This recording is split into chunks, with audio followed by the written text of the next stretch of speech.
am just really delighted to be here this morning. I can't say no to Clark. Clark is actually one of my favorite people. When he asked me to do this, I absolutely said yes right away. And I'm actually thrilled to see so many of you here. As Ian alluded to, it's a very tough time in medicine right now, and I'll talk to you a little bit more from the physician perspective. Everything seems a little bit schizophrenic. You know, if you think about the triple aim, right? Population health, provide patient experience, and cut costs, right? So if you think about that from a physician angle, we are all feeling pretty harried right now. There's a very high physician burnout rate, which you may be reading about. I'm an emergency physician. We have about a 55% burnout rate. And a lot of that is actually not just related to EMR, which you know is sort of the bane of our existence sometimes, because a lot of us are going home and charting after hours, right? When was the last time a lawyer went home and didn't get paid for anything? No lawyers in here, right, before I bash you guys. All right. If you do a phone call with them, they charge you, right? We're going home and charting and doing patient care, and now with actually Epic, we just went live, we're actually answering patient emails, right? And think about, when am I supposed to do that when I'm actually seeing patients? It's pretty much on my own time, right? So it is a little bit tough in medicine right now. And then we start going at them with patient experience, right? And making sure the patients are happy. And so I always say you can't have happy patients unless you have happy clinicians, and I think we need to start with that perspective. I will tell you that I was a naysayer. Clark knows this story, but I hated patient experience. We were presented with this topic about 10 years ago when I was an attending physician at Palomar Hospital, and we had an administrator come to speak with our physician group, and he just sounded so artificial and so fake, and it was very clear that he'd never seen a patient before in his life. And so one of the things that he wanted us to say to our patients was to go up and say, "You're my patient. Are we providing you with exceptional care today?" How's that sound to you guys? Sounds kind of dumb, right? And so I was completely turned off from the topic until I ran the ER at Radius and 4 urgent care centers, and every day I saw interactions that should have been done a little bit differently.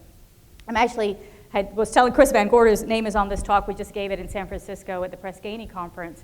But I was relaying the story about how I was a naysayer, and I know all the arguments that you guys have heard as well, right? Statistically significant, the surveys aren't that. My patients are sicker than your patients, right? You guys deal with any grumpy physicians? Yeah. So I've heard, and I've been one of those because I hated this stuff. So he said, "Wow, you should really be our physician lead because I know how they feel," and I came on board as well. And so that's really how my role was created at Scripps. So I'm going to jump right in here and tell you a little bit about Scripps. It's a $3 billion industry. We have 15,000 employees and 3,000 physicians. Of those, only 1,000 are in our foundation. So that's 2,000 independent physicians. So you can imagine how hard it is to kind of rally those troops, right? Because we have to get them on board. We don't have any, I can't metric them like I can the foundation physicians. And I can talk to you about that if you want, about how we're incentivizing our physicians in that nature as well. We have a physician leadership cabinet, which is something you guys might want to think about at your organizations. We don't do a whole lot with physicians without bringing it to this cabinet first. And so to get the buy-in for the work that I was doing, and I'll tell you about that as we go forward, we actually brought this issue to our physician leadership cabinet. It's composed of our chairs and chiefs of all the departments, chief of staffs, and they actually take the message forward so that when I come in, it's not just a stranger coming in and speaking to the physicians. Let's see if I can get this to work. So you guys have seen Scripps in the newspaper, and we would just receive the Truven Award as well. And what we realized, it's great to get quality awards, and everybody's working on quality, but when we started looking at our patient experience scores, we realized that we're actually on the lower tier of that. So for Truven, for example, being in the top 5 large health systems, our lowest score is patient experience. And we're very transparent at Scripps, so I don't mind telling you that. And that's cause for alarm, right? Because pretty soon, if we don't try and do something a little bit differently in that arena, we'll get knocked off that. Not that we do anything for awards, but it's just a sign that the care that we're giving and that we think we're giving our patients is not being perceived, right? It's all about patient perception.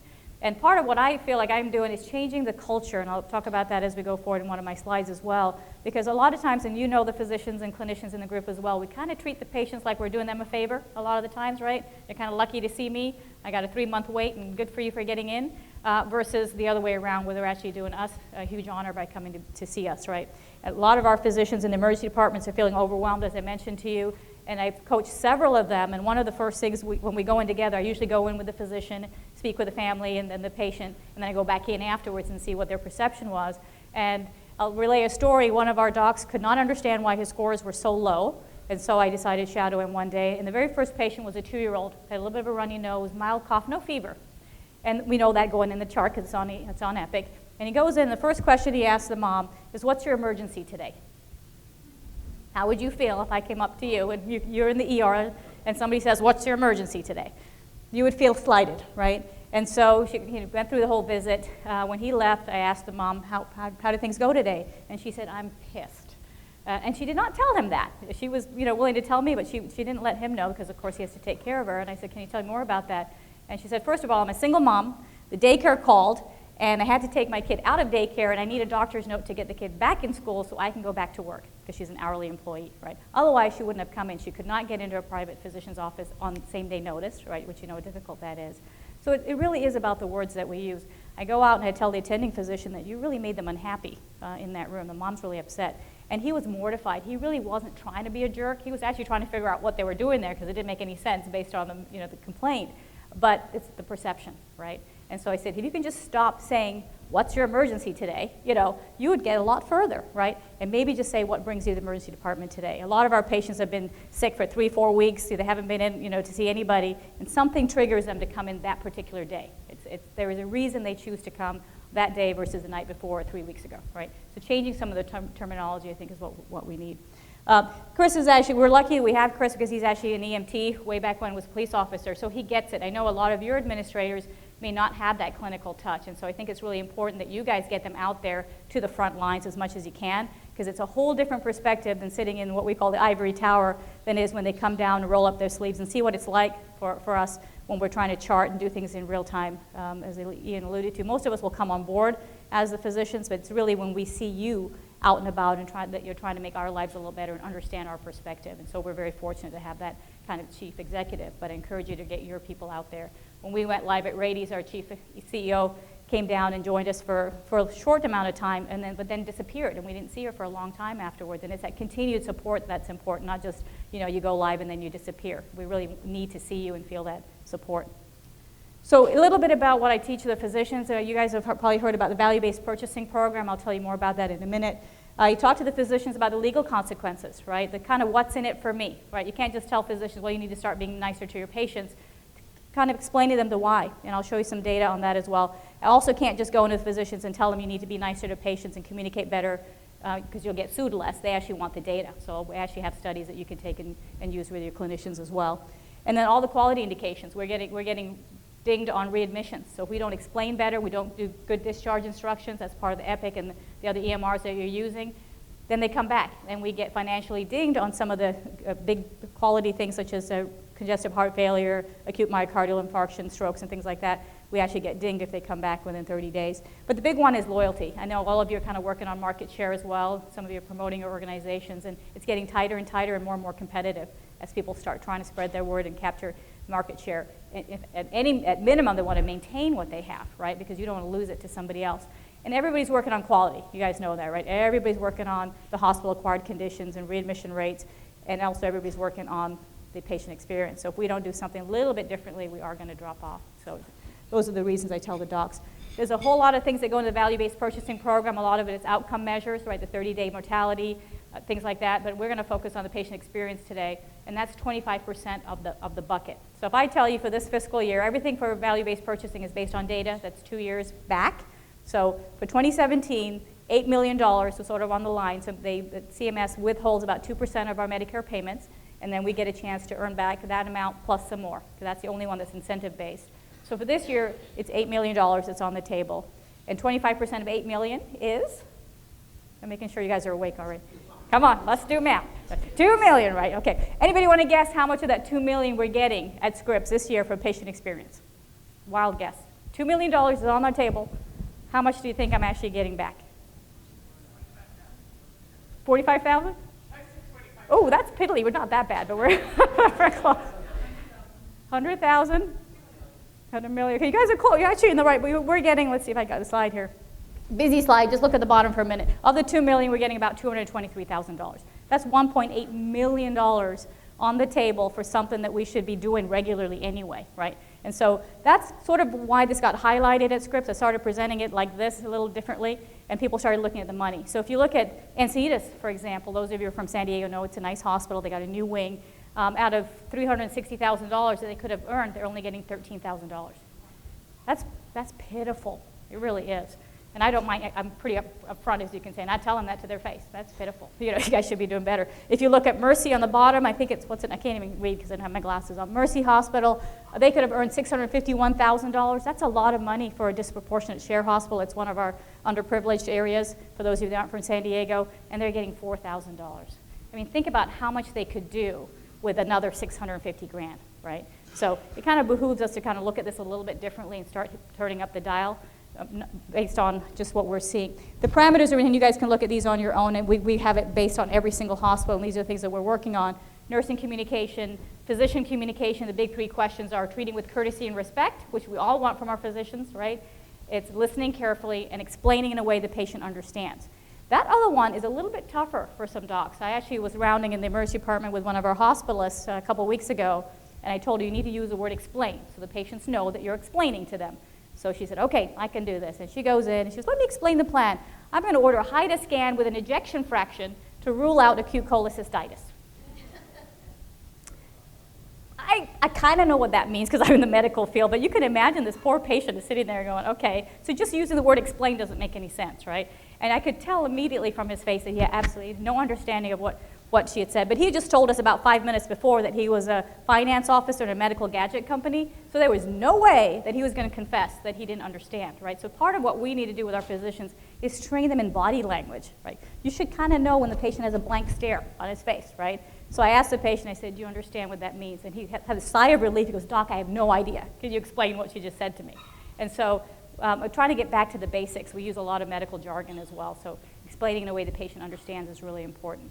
We have a lot of work to do on response time to our call buttons and things like that. We're working on that area as well. One of the big things that you guys are probably aware of is communication about medications, and that's something that we're looking to our electronic health record to help us with, because some of these hospitals, our hospitals, are only getting like 0 points on that, and that's something we do every day. We communicate about medications every single day, right? If you go to the emergency department even, you may come away with a medication, but we're not using the right words, right? We're not saying, here's a new medication, here's a purpose, and here's the side effects. So we can do a lot of work on our ethics side by writing that out specifically and going over it. But some of this is just low-hanging fruit that we haven't done well. The other thing you guys can help with a lot with is the discharge information. But the question is, one, do you have the care that you need at home? And two, are you getting written discharge information about what to look for, signs and symptoms at home to manage your health? We give everybody discharge instructions, right? So I'm not clear why we're getting 0 points on that when we do that through electronic medical record all the time. It's really that we're not explaining to the patients that that's what they're getting. So one of the things I've suggested for one of our clinics, because we're just rolling with this, is at the top of the paper, instead of saying discharge information, why don't we say written discharge information? It sounds kind of dumb, but part of that is you're kind of priming the pump, right? So when the patient gets a survey 4 to 6 weeks later on the inpatient side, they at least can acknowledge that that's what they received. Does that kind of make sense? It's kind of highlighting what you're doing and getting credit for it. Some of the docs get kind of irate because they think that I'm telling them to give the patients drugs, right? There's a big thing about opiate crisis right now.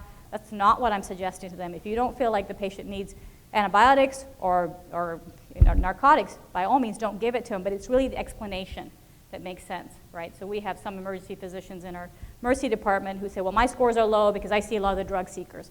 Well, guess what? You have other people in your own department that see the same kind of drug seekers, and they're at 90th percentile, right? It's how you're handling those conversations that make a big difference. You guys keeping up okay, by the way? This is the uncaffeinated version. I thought I would do you a favor and not have any caffeine this morning.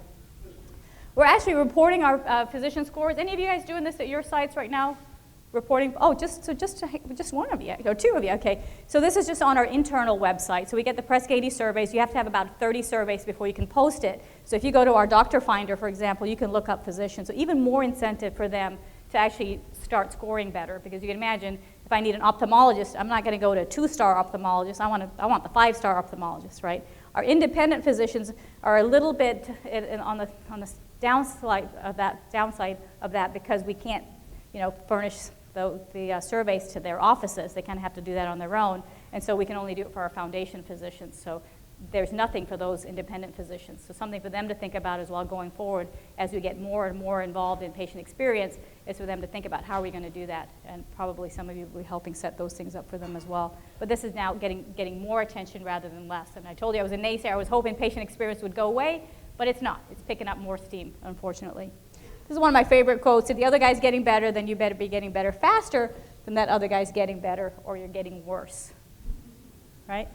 everybody's working on patient experience right now, and so it really is about all hands on deck. And so when I talk to our health information folks, you know, a lot of them say, well, I'm not patient-centered. That's actually not true. Everybody on our team is patient-centered.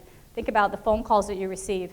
You have a grumpy physician on the phone because there's some computer thing that's driving them absolutely batty and impeding their workflow for the day. You can just, by your calm, soothing voice, you know, get them calmed down pretty quickly. What can I do to make this better, faster for you? You know, things like that. So think about how you do have an impact on everybody else, even if you're not physically at the bedside. And I think that's really important because the important work that you guys do is really on the upswing right now because there is more and more physician frustration. So whatever you can do to kind of make things a little bit easier is going to be really important for us. So one of our hospitals, Torrey Pines Urgent Care, actually realized that they were in the 25th percentile and they actually did not want to be there. And so some of you may believe this, and I was on this track as well. How many of you used to believe that if you fill out the survey, you either really hate people or you really love them? Anybody believe that? Yeah, and that's sort of what I did too. I said, go ahead, if I'm going to take the time to fill out the survey, I'm probably on either extreme. And when I started looking at the data, this actually wasn't the case. So we compared ourselves to the other hospital, Encinitas, that was actually doing really well. And what we found in the data, depending on the survey question, was that people that really dislike us are less than 5%. And that's been the same across the board. I encourage you, if you haven't looked at it that way, to look at it across your systems as well. And we have found consistently it's less than 5%. You know who those people are. You know, they're the ones that are crossing there. Actually, you got your arms crossed. You're okay right now? No, you're in the blue shirt, my friend. He's looking around. I'm just making sure you're not mad at me because, you know, body language, you know. It's cold in here.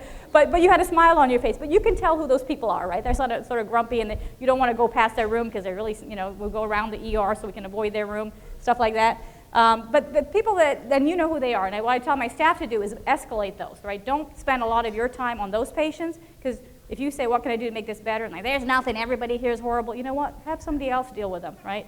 Focus on the people that are giving us the usually, you know, you're usually very good or you're good. And try and bump a couple of those over into the very good or giving us the always on those surveys. And that's really what it's about. That really was just the difference between these two sites, right?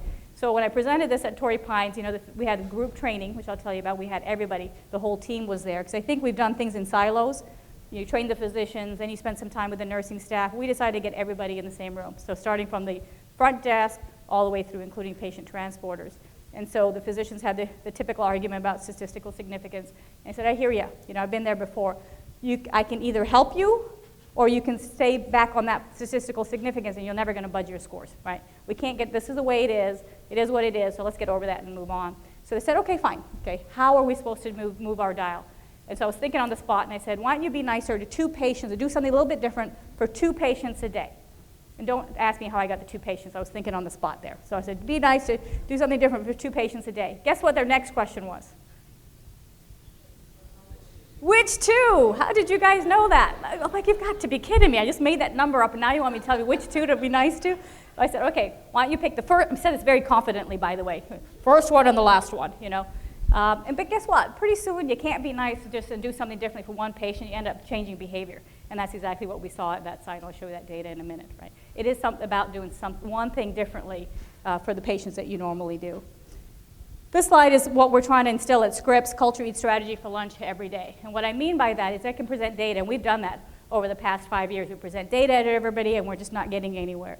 The culture change I'm asking for is when you see something happen in front of you, it's just empowering people to say something. An example I give is, this happens to me every shift I work, we have curtains in between. The patient says, can I have my discharge instructions? Okay? And the nurse says, I'm really busy right now, I have 3 patients. How many times have you heard that, right? Okay, what do you do if you're in that room and you're encountering that conversation? Real question.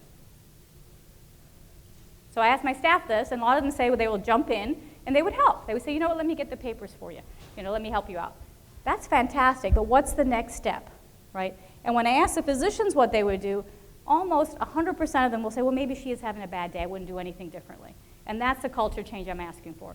We can't allow those grumpies to be grumpy anymore because now you're affecting our livelihood, right? We're losing a significant amount of dollars at the risk of losing market share. And so with that nurse, I actually pulled her aside later in the day away from the patient and said, you know, you may not know that this is how it came across, but you came across a little abruptly. I'm pretty sure you didn't mean it that way. But stopping those conversations in real time is really important. We've started having those difficult conversations. It's interesting, our environmental services workers often have told me in these group settings, well, I can't tell a nurse anything if she's being grumpy, and I'm not on that tier. And I said, well, we need to knock off that conversation. There is no tier, right? We're all on one team. And I think having those conversations in the group setting is actually very, very important, because there are employees who do feel that the doc is up here and the nurse is here, and they really shouldn't be in hierarchy like that anymore, right? We really are on one team. So it's important to have those conversations. For the physicians, I make it really easy. There's 3 key drivers. Knock, right, because I'm an ER doc. I usually go barging in, the poor patient's on the bedpan, and I start listening to heart and lungs, because I've got my mission, my mission to accomplish. So knocking at least gives them that sense of privacy, right? It's their space. Sitting is huge. Think about the last time you went to see a physician. Did they actually sit with you or not? And I will probably, if you've been in the hospital, I can almost assure you that most of them are not sitting with you, because they're so harried and they're rushed and they're trying to get through their job. I was working with a hospitalist at one of our sites, and they know that I want them to sit. So this poor lady, doctor, is really cute and tiny. She's wearing a skirt and heels, and she's squatting at the bedside in this skirt. And I personally felt very uncomfortable for her, and I'm imagining the patient having their doctor in a skirt squat at their bedside. That's not comfortable for anybody. I wanted her to get up because I didn't want her to be so uncomfortable. The point is to actually have a seat. It's great to get at eye level, but that did not make the patient feel like she was there longer. It just made them feel more uncomfortable. So we really have to do better about providing seating, and some hospitals are doing that. They call it the 2-minute sit. You may have heard about that, or the caring stool, whatever they want to come up with.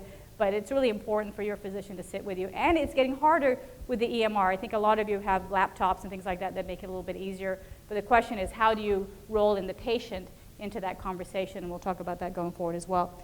My one thing that I did differently was ask this question: what's your greatest concern? And to me, this was my aha moment, because I told you I really hated this stuff. One of the first patients I saw was a 7-year-old with leg pain, one leg, then the other one, on and off for about a week and a half before he came to the 4th emergency department visit. And he'd had fevers on and off as well, had been x-rayed 3 different times with negative x-ray findings. And I asked the grandmother who'd been caring for this patient over the weekend what her greatest concern was. And she said, I'm worried he's got cancer. The light bulb goes off, and I said, you know what, let's get a complete blood count. And sure enough, that kid had leukemia. Okay. Had I not asked that question, and I would love to tell you that I'm a brilliant physician, but I'd just done a spinal tap on a kid with meningitis, had a trauma coming in, I was in that running mode, right? I probably would have missed it. And yes, somebody would have picked it up like the private pediatrician, but that would have been a shame on me, right? They came to me at that moment. And that's what I'm talking about with the culture change and changing the attitude about patients coming in to see us, right? And so for me, that's been the best question that I can ask, and I encourage our staff to do that as well. One of our patient transporters, he embraced this. He said, I'm going to ask that question.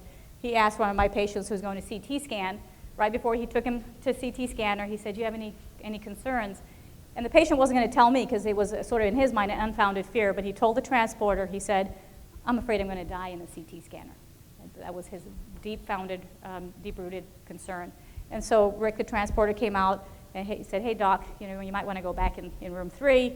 And we still do that, by the way, still see room 3, room 3 to room 4, just because nobody says names anymore. But he said he's really anxious about going to the scanner. This is what he told me. I went back in, and we looked like, what a great team, right? So I said, Rick told me that you're anxious about going to the CT scanner. Let me give you some medication to help you with that.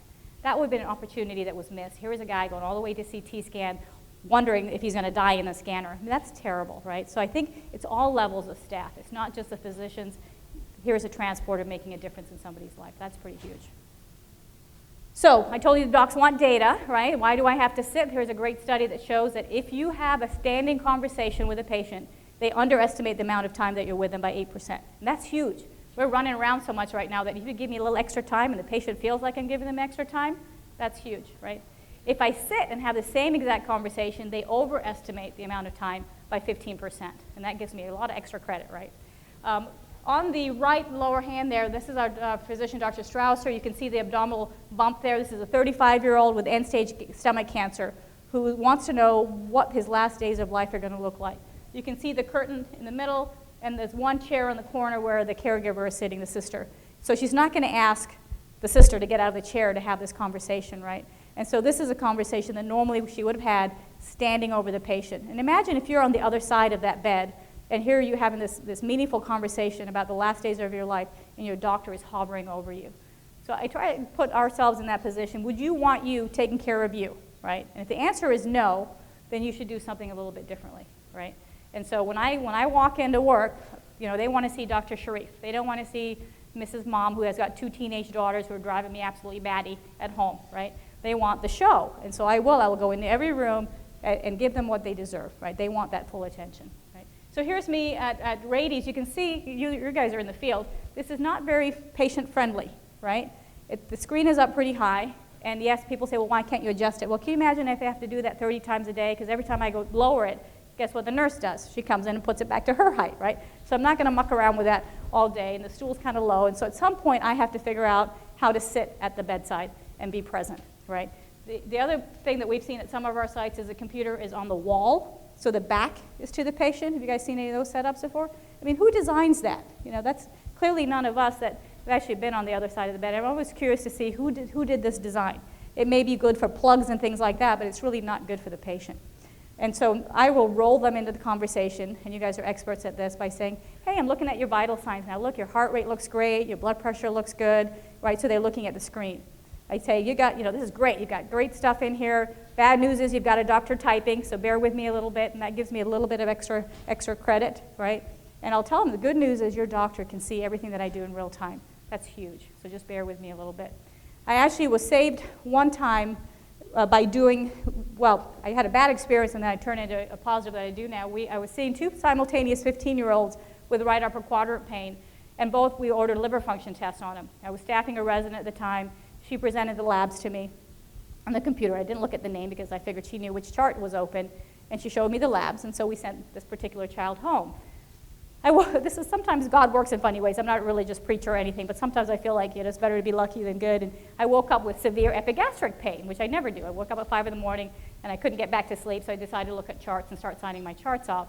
And I ran across to this 15-year-old's chart. And when I looked at his labs, he was in complete liver failure, right? So the resident had basically showed me the wrong chart on this patient, and I didn't confirm the name because I assumed she knew who she was talking about. Luckily, I was able to call that patient back. And he was doing okay. He was, in my mind, I thought he was dead and all this other stuff because he was critically ill, actually. But we brought him back and we were able to readmit him to the hospital, which was great. So now, based on that experience, what I do is I look at the labs with the family in the room. They're going to tell me if the wrong name is on there, right? And I'm a little bit more present when I'm doing stuff in the room, right? Because I'm not frazzled. There's not 3 people interrupting my conversation with the staff. There isn't a med student asking me a question or a phone call that comes in. I'm present in the room, and to me that's made a huge difference in how I care for the patients, and they feel that they're part of the electronic medical record as well. I do some medical legal work as well, and there was one case where the ER physician actually got dropped from the case. It was a ruptured appendicitis that had bad outcome, and the child eventually ended up doing okay, but everybody was sued, and everybody gets named in a lawsuit. But the ER doc was actually dropped pretty early in the case, so when it all was said and done, we actually asked that side of the plaintiff side, how come you dropped the ER doc? And the answer was that the dad had looked at the CT scan with the ER doc, and his answer was, I didn't see anything either. To me, that's fascinating, because the dad is not a radiologist, right? So the fact that he's saying, I didn't see anything either, and letting the ER doc off the hook, meant that he felt that the ER doc had tried his best to explain things to him, and they both missed it. So to me, that's fascinating, thinking about patient psyche and getting them involved in their own care. Does that make sense? So I do all of that. I review all the x-rays and everything with them. And I always tell the patients, too, we might see something, the radiologist might see something that we haven't, and I say that we haven't seen, and we'll call you if we find anything. And that sort of braces them for the phone call. To show you that one thing differently, and this is what I ask my staff to do, I do group training sessions, as I mentioned, and I go around the room, and I ask them to do one thing differently, and I ask them to tell me what that one thing differently is. It's different than getting lectured to for an hour. When you have somebody actually have to tell you what they're going to do differently at the bedside, it makes a big difference. This is one hospital system that all they did differently for 90 days, which is about 2 survey cycles, is ask that greatest concern question. And they went from 81.5 to 85.5%. Now you guys know, remember the doctors, right? That's not statistically significant. It's 4 percentage points, but that does a lot to percentile rank, right? And that's really what we're getting compared against to other hospitals. And so they went from 60th percentile to 80th percentile just by showing a little bit of different concern that they were doing before. That's huge. If we can do little things, this is not rocket science, right? Do something a little bit differently for every patient, we can actually move these scores. For the physicians, I told you, we talk about legal aspects of things, and there's good studies showing that if you're in that bottom third of providers, you're more likely to have risk complaints, more likely to have patient complaints, and much more likely to get sued, right? And none of us wants to go through a lawsuit. It's pretty painful. And most of these lawsuits are about communication or lack thereof.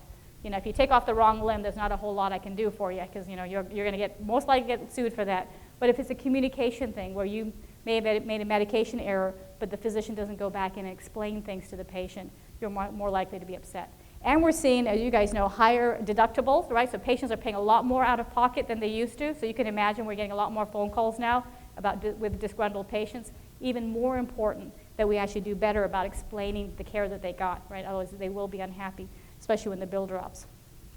Any questions so far? You guys still doing okay? All right. This is not clicking. Hello? Where's Clark? Somebody help me with my clicker. Whoops. Can somebody advance the slide for me? I may run out of battery. Anyway, I'll just keep going. So what we started with the physicians, we actually started last year, is providing them physician-specific reports. We actually weren't doing that for our doctors. So imagine it's an open book test and you have no idea where you score, right? And that's when we started posting their scores as well. And I'll tell you that at first there was some resistance, right? Because, again, based on the same conversations we've had before. But what you will find with physicians is that we're very competitive, right? And so none of us is used to being in the lower half of the class. You know, we don't want to be in that lower half of the class, right? And so just by showing them their scores, a lot of our physicians actually came up to beyond the 50th percentile. I can't make everybody a 90th percentile physician provider with all the scores with the patients, but at least I ask that you come to the middle, right? So if you're a first or third percentile, I ask that you just at least do some things a little bit differently, and I do some shadowing as well. So that's one of the things that we started. How are we doing? Are we good? There we go. So the other thing that we have started doing as well is doing patient callbacks, and here's a study that you guys can look at. Interestingly, and this will be good for you guys to know, is they went with physicians contacting their patients within 72 hours, either electronically, by email, or phone call. The patient satisfaction score actually jumped pretty dramatically. And what we found in this study was that more people preferred email contact. And I thought that was interesting because I would have thought people would like a phone call because it seems more personal. But to credit to you, people actually want to be contacted by email. It makes sense, right, because it's at their convenience and the physician came back to them versus having to call back. You know, and you got to call the physician back if you have a question. But the point being that some kind of contact from the physician is really important. And if you think about the phone calls that you get, if you actually have gotten one from your doctor's office, it just means a lot. Even if you're feeling okay, the fact that your doctor cared enough to call and check on you, right? My husband's a GI physician. He can't call back all the patients, but what I had his MA do, she was just calling saying, hi, this is Betty from Dr. Shad's office, calling to see how you're doing. I said, why don't you change that to say, Dr. Shad was concerned about you and wanted me to call and check on you. Doesn't that just feel a lot nicer than saying I'm calling from the doctor's office? It just, those little things make a big difference. And I've actually had patients from his office who work at Scripps who say, God, I got a really nice phone call from Betty, and she said, your husband was worried about me. I mean, he worries about all of his patients, but she felt that connection with him. So it's changing the terminology a little bit. So there you go, email. People do like to be contacted by email. To show you some of these results, we actually had told you we did staff training sessions. This was at Torrey Pines. We had every member of the team, including the volunteers. Think about how important the volunteers are. You walk in the front door of the hospital, and if they're talking to themselves and not looking up and saying hi to you, it makes a big difference, right? My pet peeve is always the people when you go, even at the bank or wherever, people are chattering amongst themselves and nobody looks up and tells me I'll be right with you. Does that drive you nutty like it does to me? Yeah. All I need is somebody to acknowledge me, right? I understand you're on the phone and you've got phone calls coming in. Just look up, smile, and say, I'll be right with you. I'll wait for a while. I'm very impatient, so I won't wait that long. But I will wait a little bit longer than I would if you're completely ignoring me, right? And those are the simple things that we do. So we had everybody on the team. They got no new resources, right? It's just behavioral changes is what we're asking for. And I'll show you some of the results as well. What we don't do enough of, and I think that you guys are better at that, and sometimes when I've called the help desk and they can't solve the problem, they say, we're going to escalate this. You're going to be in really good hands with whoever they're giving me to, and that makes me feel better. But we don't do a lot of that in healthcare. My aha moment about this, when I was running the ED at Rady's, I was at P.F. Chang's. So here's my moment. And the waiter comes up with his replacement. He said, I'm going off duty now. Matt's taking over for me, and he'll bring you your lunch. And I thought, God, this is so cool. This is a restaurant. They're doing a handoff, and we never do that for our patients, right? You're in the hospital. The next day, some brand new physician comes in, taking over the hospitalist service. Nobody says, hey, I talked to Dr. Sharieff, she told me all about you, I'm going to take good care of you. Wouldn't that be just a nice thing to do? We do. We brief each other all the time about our patients, but nobody tells a patient that we've done that for them, right? And you imagine even being in the emergency department, I've gone off shift, I'm taking care of you, and a new physician comes in and is delivering bad news about what we found on your head CT, right? All of a sudden, you're getting bad news from a stranger. And so that's actually not cool. So we started doing, you guys have seen this bedside rounds where I take the next oncoming physician with me. I'm going off duty, Dr. Strausser's coming on, I've told her all about you. She's going to take really good care of you.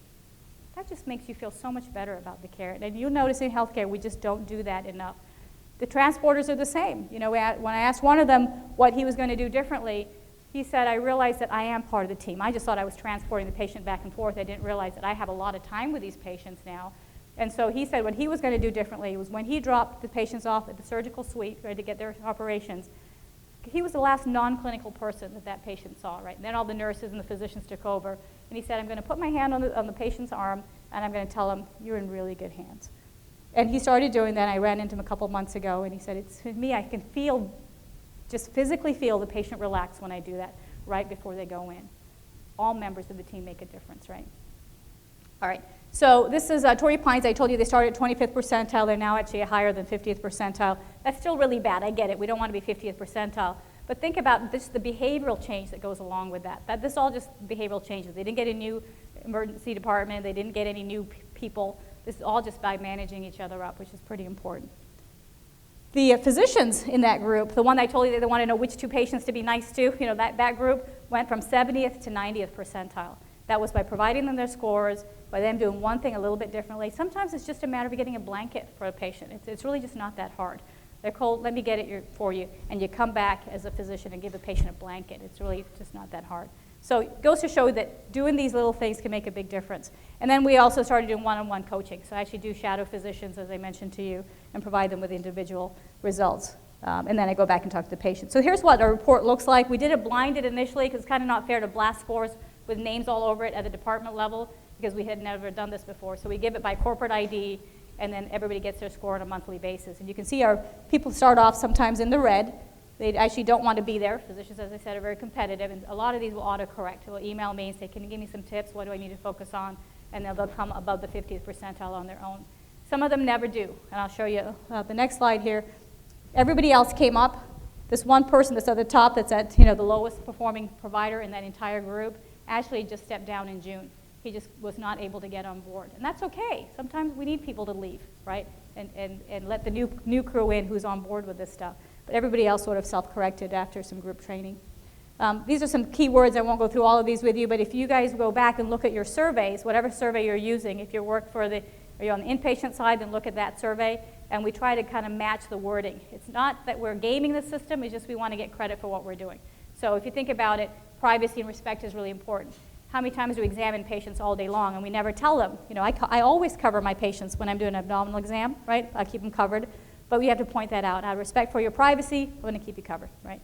The other thing we don't do is ask for the surveys. Everybody's asking for a survey. Burger King, my car dealer, and they're really aggressive. Give me a 5. If you can't give me a 5, tell me why you can't give me a 5. I'm like, look, I don't want to give you a 5 anyway, But they badger you. We're not allowed to do that, but we can certainly ask our patients to fill out the surveys, if they can when it comes home. And I think if you remind them to do that, I actually think it makes a big difference because I get surveys all the time, and I'm likely to throw it in the trash unless someone, I remember your face smiling at me and go, oh, she asked me to fill it out. I'm more likely to do that, right? And that's really what we're asking our staff to do as well.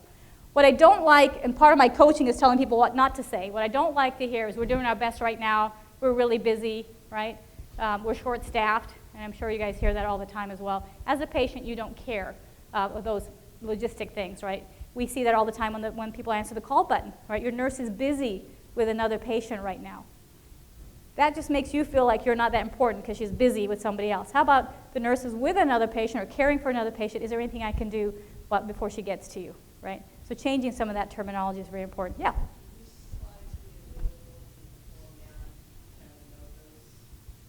These are available, right? Yes, I'll say yes. Otherwise, you can email me and I'll send it to you. But yeah, we should, because you're right, these are just simple phrases. And what I like about these phrases is that they're natural, not like, are you giving exceptional care today, which I still can't say, and that's 10 years later. These are more things that sound natural to me, right? I think the big one, I told you about the what's emergency, what I see a lot of times is our clinicians, everybody going into defense mode, right? We had a lab draw, she had poked the patient 3 times, and he said, can you stop, you're hurting me.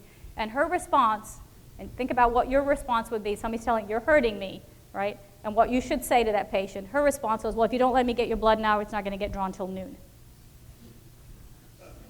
Well, good for you. Come back, get somebody else to do it at noon. I mean, that just wasn't the right. All she had to say was, I'm really sorry. I didn't mean to hurt you. Your doctor really wants these labs to help take care of you. Let me see if I can get somebody else, right? So we go into defense mode where a lot of times we don't need to. A lot of times, believe it or not, patients don't like me sometimes. I'm the little short woman. They want a male physician. I've had that happen before. That's okay. I don't have that big of an ego. I say, you know what? If you want another physician, I'm happy to get one for you. I do the same. A lot of times kids come in with, or even adults for that matter, with little tiny laceration. It's so tiny that they didn't really need to come to the ER, but it's small enough, and they want plastic surgeon. And some of my partners talk them into it, like, well, I can do this. I've done 1,000 of these before, blah, blah, blah. You know what's not worth it? If you have a bad outcome, even if it is a tiny laceration, they're going to say, I asked for the plastic surgeon, and you didn't give me one, right?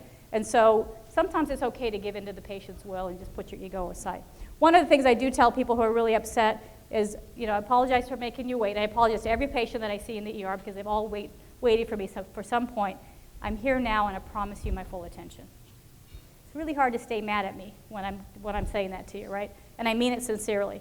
I will tell them if I have a phone call, though. It's not nice to say, I promise you my full attention, and the phone rings, and I got to go. But I will prep them and say, I'm expecting a phone call. I may need to leave for a few minutes, but I will be right back. Or I have a trauma coming in, so let me try and get things started for you so you're not waiting here. You'll understand that a little bit better, right, if I tell you what you're waiting for. And I believe in patients being understanding as well, but I'll tell you there was one episode that still is strong in my mind. That was over 16 years ago. It was in Florida. We had just put a breathing tube in a patient who had swallowed bleach from a Coke bottle. You think that doesn't happen, but it does. And just had put a breathing tube in that kid, and we got a walk-in gunshot wound, 15-month-old gunshot wound to the head. Okay. Grab the kid, and we take him to the trauma center, and I remember distinctly walking by the one room where the mom was waiting at the door, and about an hour later I come back after we resuscitated this child, and she's still standing at the door like this, and I have to go in, and I apologize. I said, I'm really sorry for making you wait. She goes, and she was so irate for having waited for that 1 hour because her kid had an ear infection. That to me was just, lack of human empathy at all. She saw me walk by with this kid, and so it was really hard. All I could do was to not, say something in return, but I did. And you can imagine what I felt like saying, but I didn't. And we have to go into that mode. Well, I'm really sorry, I'm really sorry to make you wait. And that was the hardest thing that I ever had to do because I really wasn't sorry for making her wait. In fact, I wanted to make her wait longer because she was bothering me so much.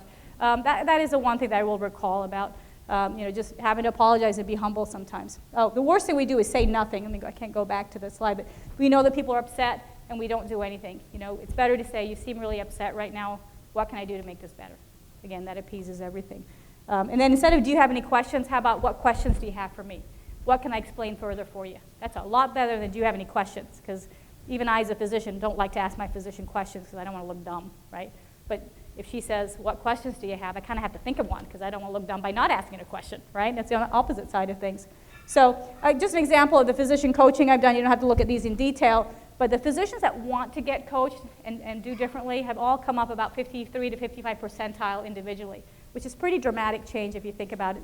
A lot of it with the simple tips that we talked about.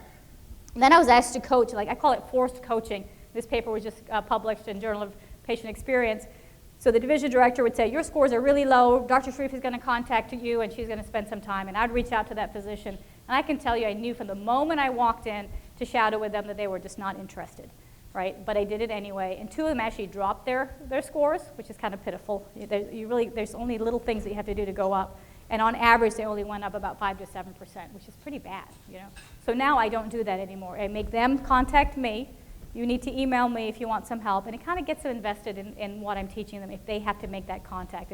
It's fascinating psyche, but it makes sense to me. Because if somebody's forced upon me, I'm probably not going to do it. Which is why I think the importance of physician-to-physician communication, because they understand that I've been in the field and I do get it, right? So this is one of our big successes. I started doing team coaching, so that's the nurse and the physician team. And they both started out pretty low, what is it, second or whatever, it's supposed to be 12th percentile and 1st percentile.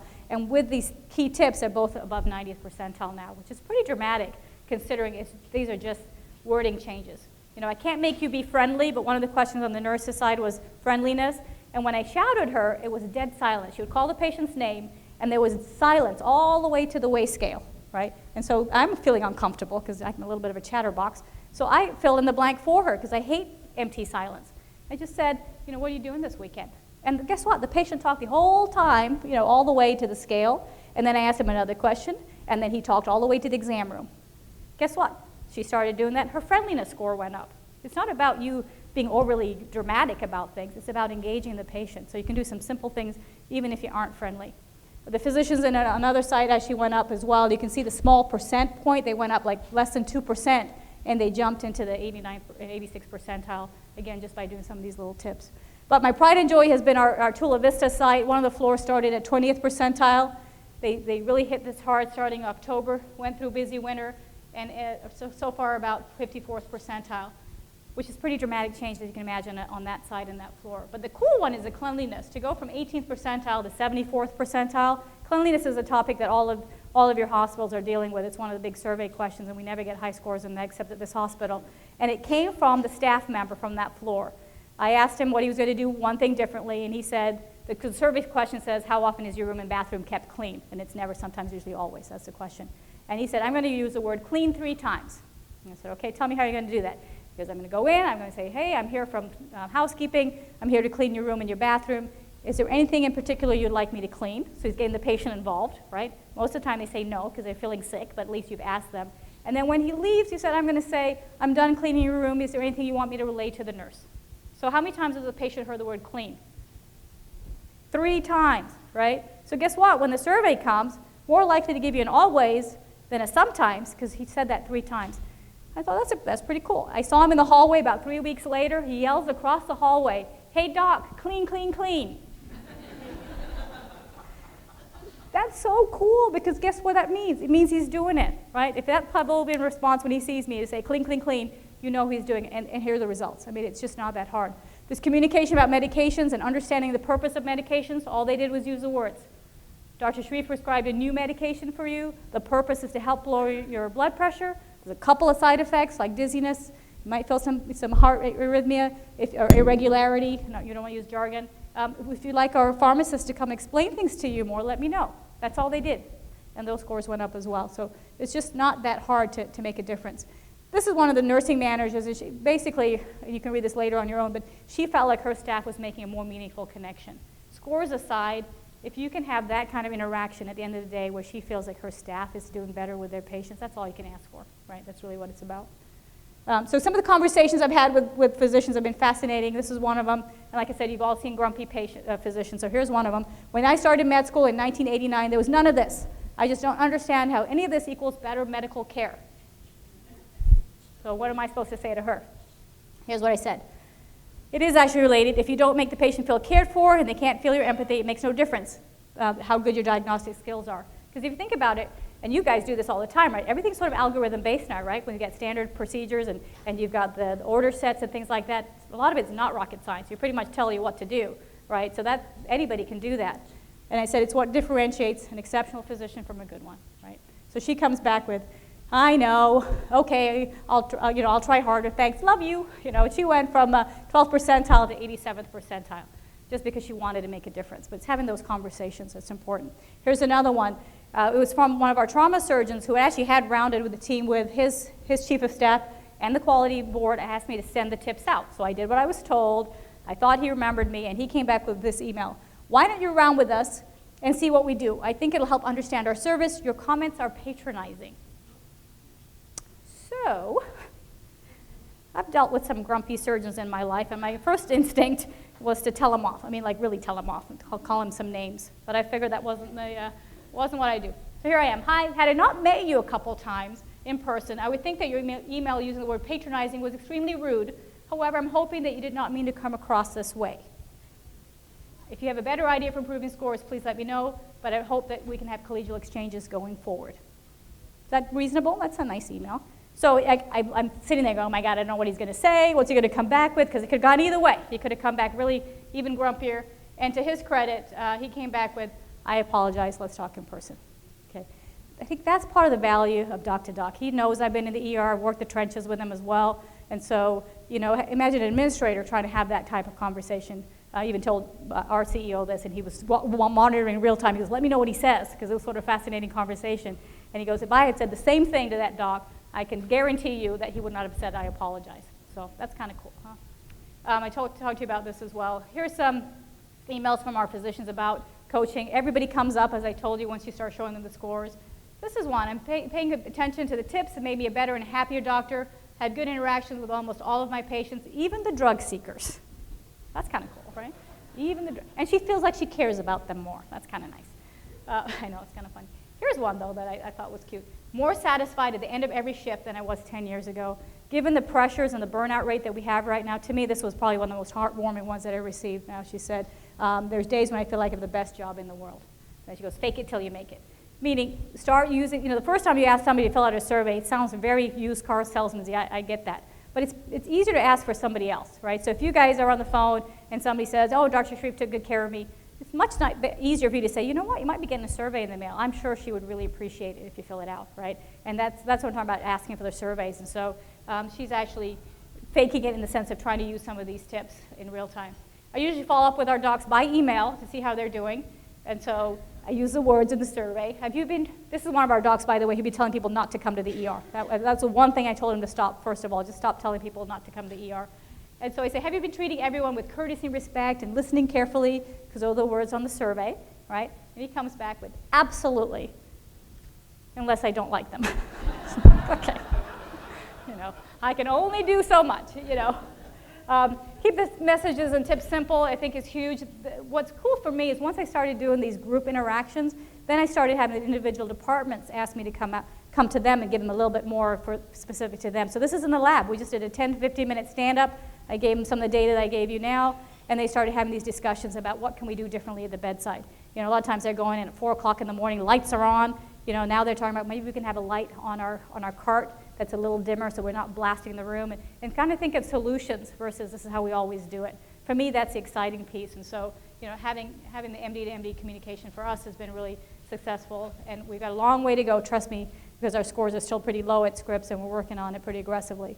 At the end of the day, people don't remember what you did or what you said, but they do remember how you make them feel, and that's with anything that we do, right? It can be from the first phone call to the last person they see, which is usually one of our patient transporters, right? It's all of us on a continuum. I can do the best care that I can, and in fact, when I delivered my first child at Balboa here, had the best physician in the world. It was the nurse that was not, I didn't know if I was getting Heckle or Jekyll. I mean, she was different every time she came in. And the last straw was when I was getting moved out of labor and delivery to the postpartum area, and I had blood on my gown, and she wanted me to get rolled down the hallway in a bloody gown. And I remember that very distinctly as how disrespectful is that. And, you know, my husband was actually being treated as a VIP because he was chief resident there. So imagine what she was doing to everybody else. So if I'm getting VIP treatment, God knows what she was doing to everybody else, right? And so what they did well at Navy was they had one of their patient relations people come and talk to me, and I relayed this. I said, everything was great, but here's one thing I'd like you to feed back to that nurse. I wasn't in the frame of mind at that moment to tell her that wasn't appropriate. And she said, I'll take care of it. What she didn't do was close the loop, right, and come back and tell me that she'd spoken to the nurse. And I think that's something that we don't do often enough, right? We do tell people what the patient has told us, but the patient has no idea that we've done that. And I think for me, that would have just made me feel better about that whole experience. That was 18 years ago, and I'm still upset about it. So it tells you that how deeply one person can affect your whole care, right? So it's never too late. This is what I tell my staff. At the end of every shift that I work, I run through my patients. I say, what could I have done differently, right? Because I'm sure there's times when I come across harried, I will call patients back that I feel like maybe I should have done something differently on, and sometimes I will change my care. And I live and breathe this stuff every day, and if there's still things that I can do differently, I'm sure there's things that all of us can do. One example is we have curtained rooms, and I went in to field a complaint the other day, and I went right to the patient who made the complaint. I went right back out to get the fix for it, and I completely forgot the patient sleeping, sitting in the other bed. And I should have said, while I'm here, is there anything you want me to relay to the nurse or anything I can do for you? I completely flaked because I was focused on my task, which is what a lot of us do as well. So just think about what it's going to be like to be on the other side of the bed And I think that will actually help things a lot better going forward as well. How do we do? What are we doing on time? I have no idea. Are we good?